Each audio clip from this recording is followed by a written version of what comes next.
জয় হিন্দ বন্ধুরা, আমি সঞ্জয়। তোমরা দেখছো update with Sanjay YouTube channel. দেখো, এই মুহূর্তে সবথেকে বড় খবর, খুশির খবর। টাটা স্টিল, টাটা কোম্পানিতে যারা চাকরি করতে চায় তাদের জন্য খুব খুশির খবর। কোনো এক্সাম ফি লাগবে না, কোনো ফর্ম ফিল আপ করতে তোমার কোনো পয়সা দিতে হবে না এবং কোনো পরীক্ষা হবে না। একদম ইন্টারভিউ আর ডকুমেন্ট ভেরিফিকেশনের মাধ্যমে কিন্তু নিয়োগ করা হচ্ছে বন্ধুরা। ভ্যাকান্সি কিন্তু প্রচুর, মানে 6,000 ভ্যাকান্সি কিন্তু আমাদের রয়েছে। আবেদন কিন্তু অলরেডি শুরু হয়ে গেছে। মাইনে তোমাদের সবথেকে বড় কথা যেটা, যে স্যালারি কত হবে, স্যালারি কিন্তু 24,000 প্লাস কিন্তু তোমাদের স্যালারি বন্ধুরা। হ্যাঁ, একদম কোনো এক্সাম হবে না, কোনো আবেদন ফি লাগবে না, ঠিক আছে? তো সমস্ত কিছু আলোচনা করব এই ভিডিওর মাধ্যমে বন্ধুরা। তো ভিডিওটি ভালো লেগে থাকলে অবশ্যই লাইক, কমেন্ট, শেয়ার করে দিও এবং নিত্য নতুন আপডেট পাওয়ার জন্য চ্যানেলটি অবশ্যই সাবস্ক্রাইব করে দিও। স্টিল ওভারভিউ দেখো, আমি তোমাদের একদম সুবিধাতে বাংলায় একদম তোমাদের টাইপিং করা আছে। তো দেখো, রিক্রুটমেন্ট টাটা স্টিল করছে।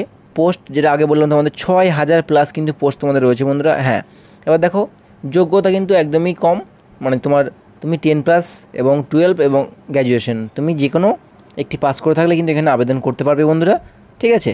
এবং দেখো, আমি তোমাদের আগে বললাম নির্বাচন প্রক্রিয়া অর্থাৎ রিক্রুটমেন্ট প্রসেস বা সিলেকশন প্রসেস যেটা বলা যেতে পারে, সাক্ষাৎকার অ্যান্ড ডিবি, মানে অর্থাৎ তোমাদের ইন্টারভিউ এবং ডকুমেন্ট ভেরিফিকেশনের মাধ্যমে কিন্তু নিয়োগ করা এখানে হচ্ছে।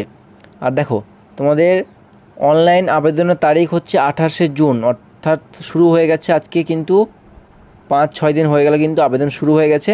এবং তোমাদের লাস্ট ডেট রয়েছে, দেখো কবে লাস্ট ডেট রয়েছে, কিন্তু 8ই আগস্ট, ঠিক আছে? তো আর কিন্তু বেশি দিন নেই, আর কিন্তু মোটামুটি 5-6 দিনের মতো তোমাদের হাতে আছে। তো তোমরা যারা আবেদন করার ইচ্ছা কিন্তু করে নিও, ঠিক আছে? একদম বিনামূল্যে আবেদন, কোনো ফি লাগবে না, সবার জন্য কিন্তু, ঠিক আছে? SC ST জেনারেল সবার জন্য একই। আরও তোমাদের বিস্তারিত বলে দিচ্ছি। তো দেখো, তোমাদের বয়সসীমা, ঠিক আছে, এজ লিমিট যেটা রয়েছে 18 বছর থেকে 45 বছরের মধ্যে। তুমি 18 থেকে 45-এর মধ্যে হলেই কিন্তু এখানে আবেদন করতে পারবে। আর দেখো, শিক্ষাগত যোগ্যতা যেটা রয়েছে, তোমাদের এডুকেশন কোয়ালিফিকেশন যেটা বলা হচ্ছে, আমি আগে বললাম 10th আর 12, তা একবার ভালোভাবে বলে দিচ্ছি। দেখো, বিজ্ঞপ্তি ও নির্দিষ্ট পদ অনুযায়ী প্রার্থীদের উত্তীর্ণ হতে হবে, মানে যেটা তোমাদের বললাম 10th, 12 আর গ্র্যাজুয়েশন। তো দেখো, প্রার্থীর ন্যূনতম ম্যাট্রিকুলেশন অর্থাৎ মাধ্যমিক, 10তম, 12 এবং স্নাতক, ঠিক আছে? ডিপ্লোমা থাকলে আরও তুমি একটা সুবিধা পেয়ে যাবে, ঠিক আছে? এবং দেখো এখানে কী বলা হয়েছে, এবং কেন্দ্রীয় বা রাজ্য সরকার দ্বারা স্বীকৃত বোর্ড বা বিশ্ববিদ্যালয় থেকে পোস্ট বা সমানের পরীক্ষায় উত্তীর্ণ হলে তুমি এখানে আবেদন করতে পারবে, ঠিক আছে? এবার দেখো বন্ধুরা, তোমাদের নেম অফ দ্য পোস্ট, অর্থাৎ কোন কোন পোস্টে রিক্রুটমেন্ট করানো হচ্ছে, ঠিক আছে? তো দেখো, প্রোডাকশন ম্যানেজার, ওয়্যারহাউস কিপার, তারপরে দেখো তোমাদের accountant, helper, plant base incharge, ঠিক আছে? ম্যানেজার রয়েছে, সুপারভাইজার রয়েছে, তারপরে দেখো তোমাদের অ্যাডমিন ম্যানেজার রয়েছে, বেল্ডার রয়েছে, ফিটার রয়েছে। ফিটার যেটা তোমাদের বললাম, যেটা ডিপ্লোমা, যাদের ডিপ্লোমা করা থাকবে তারা কিন্তু এটাই অ্যাপ্লাই করতে পারবে। তো দেখো, তারপরে হচ্ছে তোমাদের মেশিন অপারেটর রয়েছে, ঠিক আছে? তারপরে তোমাদের রয়েছে গেটম্যান, ঠিক আছে? তো যেমন যার এডুকেশন কোয়ালিফিকেশান তাকে কিন্তু সেরকম পোস্ট দেওয়া হবে বা তুমি সেরকম পোস্টে আবেদন করতে পারবে, ঠিক আছে? এবার দেখো, তোমাদের কিন্তু একটা গুরুত্বপূর্ণ বিষয় যেটা হচ্ছে পে স্কেল। স্যালারি তোমরা কত পাবে?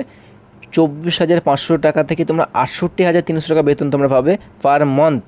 আস্তে আস্তে তোমার স্যালারি কিন্তু আরও ইনক্রিজ হবে। স্টার্টিং স্যালারি কিন্তু 24,500 টাকা, ঠিক আছে? তো আর দেখো, তোমাদের আগে বলেছি সিলেকশন প্রসেস যেটা রয়েছে, ইন্টারভিউ আর ডকুমেন্টেশন, ঠিক আছে? তুমি ইন্টারভিউ হবে তোমার, তারপর ডকুমেন্ট ভেরিফিকেশন হবে, এই মাধ্যমে কিন্তু তোমার নিয়োগ হয়ে যাবে তোমার।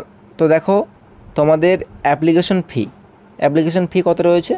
জেনারেল, OBC, EWS, নীল, অর্থাৎ পুরো বিনামূল্যে আবেদন করতে পারবে। SC ST PH, তোমরা যে কোনো ক্যাটাগরি হয়ে থাকো না কেন, যে কোনো কাস্টে হয়ে থাকো না কেন, সম্পূর্ণ বিনামূল্যে এখানে আবেদন করতে পারবে। এবং কিন্তু কোনো রকম পরীক্ষা এখানে হবে না, নো এক্সাম, ওকে? অনলি কিন্তু ইন্টারভিউ এবং তোমাদের ডকুমেন্ট ভেরিফিকেশনের মাধ্যমে কিন্তু এখানে নিয়োগ করা হবে। তো দেখো, আর হাতে কিন্তু বেশি দিন সময় নেই, মাত্র কিন্তু 8 জুলাই অবধি কিন্তু তোমাদের হাতে সময় রয়েছে, ঠিক আছে? তো 8 জুলাইয়ের মধ্যে কিন্তু তোমরা এখন আবেদন করতে পারবে, ঠিক আছে? এবার দেখো, লাস্ট এবং অন্তিম পর্যায়ে যেটা, how to apply. Eligible candidates may apply online at the official website on or before the last date and fill out the application form as per the এবার ডেট তো দেখো এলিজিবল ক্যান্ডিডেট মানে যারা যোগ্যতা অনুযায়ী, ঠিক আছে, তো যোগ্যতা অনুযায়ী অফিসিয়াল মানে টাটার যে অফিসিয়াল ওয়েবসাইটটা আছে সেখানে গিয়ে তুমি এখানে কিন্তু অ্যাপ্লাই করতে পারবে লাস্ট ডেটের আগে, কিন্তু লাস্ট ডেটের আগে তোমাকে বারবার মেনশন করে দেওয়া হয়েছে, ঠিক আছে। তো যাই হোক বন্ধুরা, একটি গুরুত্বপূর্ণ ভিডিও ছিল। অনেকে কিন্তু টাটা কোম্পানিতে চাকরি করা কিন্তু ইচ্ছে বা স্বপ্ন বললেও যেতে পারে। তো দেখো এটা কিন্তু অ্যাপ্লাই তোমরা সবাই করতে পারো গভর্নমেন্টের তৈরি করার পাশাপাশি, মানে গভর্নমেন্টে তুমি এসএসসি জিডি বা তুমি ডাব্লিউবি মানে যে কোনো কিছু চাকরির জন্য তুমি খাটাখাটনি করছো বা প্রিপারেশন নিচ্ছ, তার পাশাপাশি কিন্তু এটা কিন্তু একটা ভালো জব, ঠিক আছে। স্যালারি কিন্তু একদম খুব ভালো, আর 60 বছর অবধি চাকরি, একদম সব দিক দিয়ে কিন্তু একদম পুরো গভর্নমেন্টের মতো কিন্তু, ঠিক আছে। তো দেখো তোমরা কিন্তু অবশ্যই এখানে অ্যাপ্লাই করতে পারো বন্ধুরা, ঠিক আছে। আর তোমাদের কিছু জানতে হলে মানে এই বিজ্ঞপ্তি সম্বন্ধে, রিক্রুটমেন্ট সম্বন্ধে তোমাদের কোনো কিছু কোশ্চেন থেকে থাকলে আমাকে তুমি কমেন্ট করে জানাবে, আমি অবশ্যই তোমাদের রিপ্লাই এবং সাহায্য করার চেষ্টা করব, ঠিক আছে বন্ধুরা। তো দেখা হচ্ছে নেক্সট দিন নেক্সট টপিক নিয়ে। জয় হিন্দ।